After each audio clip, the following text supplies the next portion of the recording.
ICMS, ó, Imposto sobre a Circulação de Mercadorias e Serviços.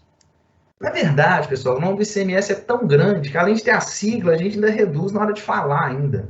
Cara lá, ó, a gente gasta praticamente um slide inteiro para falar o nome do ICMS lá, ó.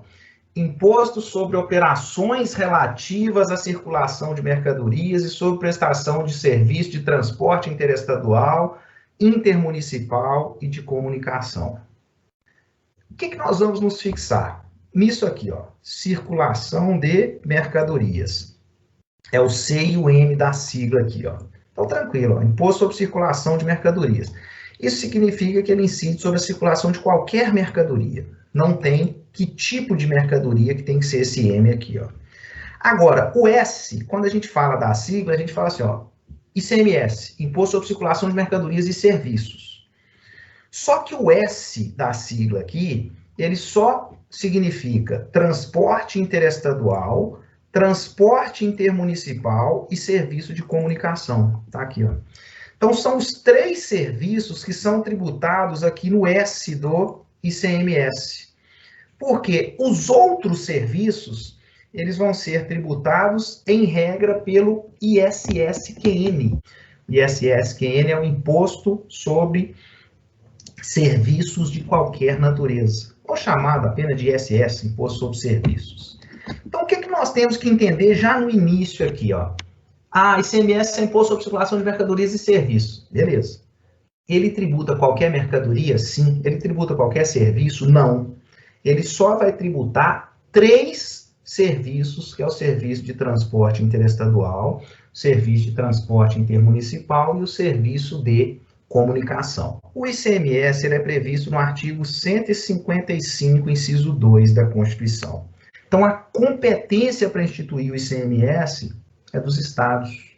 Por isso que ele está previsto lá no artigo 155, tá? A lei complementar que regulamenta o ICMS não é o CTN. Existe uma lei complementar própria, exclusiva para o ICMS, que é a Lei Complementar 87. Em regra, abaixo da lei complementar, quem cria é a lei ordinária. Só que o ICMS é estadual. Se o ICMS é estadual, cada estado vai ter que ter a sua lei própria. Então, nós vamos estudar através da legislação de Minas Gerais. Aqui em Minas Gerais, é essa lei estadual 6.763, que ela é uma espécie de código tributário de Minas Gerais, foi ela que fez a consolidação da legislação tributária em Minas Gerais, e é ela que trata do ICMS, ou pelo menos dos principais aspectos do ICMS em Minas Gerais, tá? Claro que se vocês forem estudar em São Paulo, vai ter que verificar a legislação de São Paulo, se for estudar em Roraima, vai ter que verificar a legislação de Roraima. Nós vamos olhar mais aqui para Minas Gerais.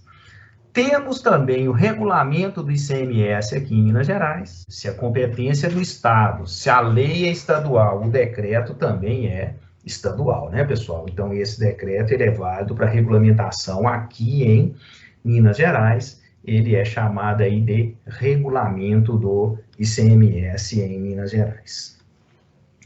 Só que as particularidades da legislação do ICMS, elas não param por aí, não. Vocês já imaginaram a complexidade que é um ICMS estadual num país que nós temos 26 estados da federação, mais o Distrito Federal? De cara, então, nós já temos 27 leis diferentes do ICMS. E por que isso é importante num país do tamanho do Brasil? Porque é o seguinte, as indústrias, as empresas em geral, não só indústrias como comércio, atacadista, varejista, eles não comercializam só dentro de Minas Gerais, não. Eles compram produtos de fora de Minas Gerais, eles vendem produtos para outros estados. E aí? Como é que fica essa tributação aí do ICMS? Para tentar homogeneizar essa legislação do ICMS no Brasil, nós temos aqui um conselho constitucionalmente reconhecido aí, que é chamado de CONFAZ, ou Conselho Fazendário. O que é esse CONFAZ? O nome técnico dele é Conselho Nacional de Política Fazendária. Normalmente a gente fala só Conselho Fazendário, que a sigla adotada foi o CONFAZ. O CONFAS, pessoal, ele tem várias funções dentro da República, dentro da integração dos entes federados. O que vai nos interessar são as funções do CONFAS no ICMS.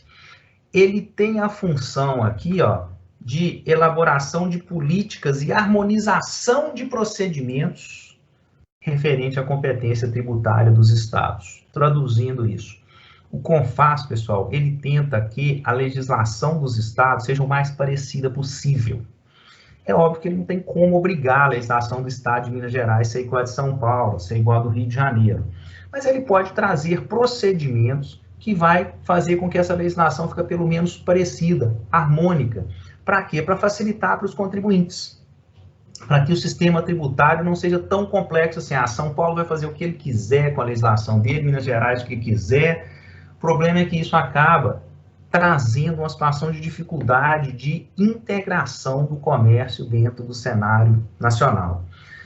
Para vocês guardarem isso aí, eu vou mostrar para vocês aqui a composição do CONFAS. O que é esse CONFAS? Esse CONFAS, pessoal, ele é um órgão que é composto por um representante de cada estado da federação, um representante do Distrito Federal e um representante da União Federal. Esses representantes, no âmbito federal, é o ministro da Fazenda, a partir do governo Jair Bolsonaro. Aí, né, pessoal, o Ministério da Fazenda foi integrado com o Ministério da Economia. Então, atualmente, quem exerce o papel de ministro da Fazenda é o próprio ministro da Economia.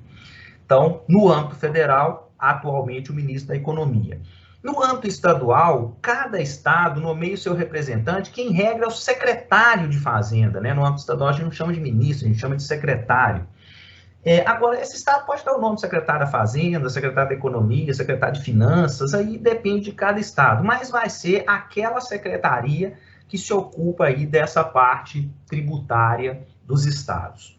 Então, lá no CONFAS, nós vamos ter um representante de cada estado, um representante do Distrito Federal e um representante da União Federal.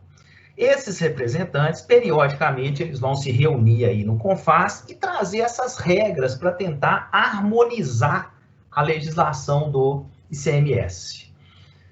Quando há uma decisão lá dentro do CONFAS, quando os estados chegam a um acordo dentro do CONFAS, esse acordo, pessoal, ele é chamado de convênio. Nós temos lá os convênios em relação ao ICMS. CONFAS tem um site próprio, tá, pessoal? Depois, se vocês quiserem visitar lá para ver os principais convênios, tá tudo disponível aí na internet também. É só colocar CONFAS lá no Google, é muito simples, é um site do próprio governo federal.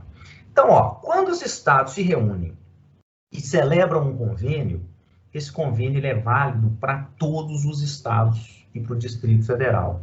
Então, ele pode regulamentar uma situação desse ICMS que vai ser válida para todos os estados.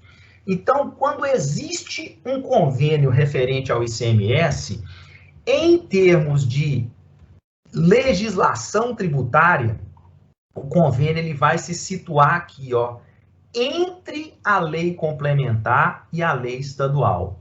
Como assim, professor? Um convênio não é válido para todos os estados, então o convênio ele vai se sobrepor à lei estadual daquele estado. A lei estadual não pode ir contra o convênio.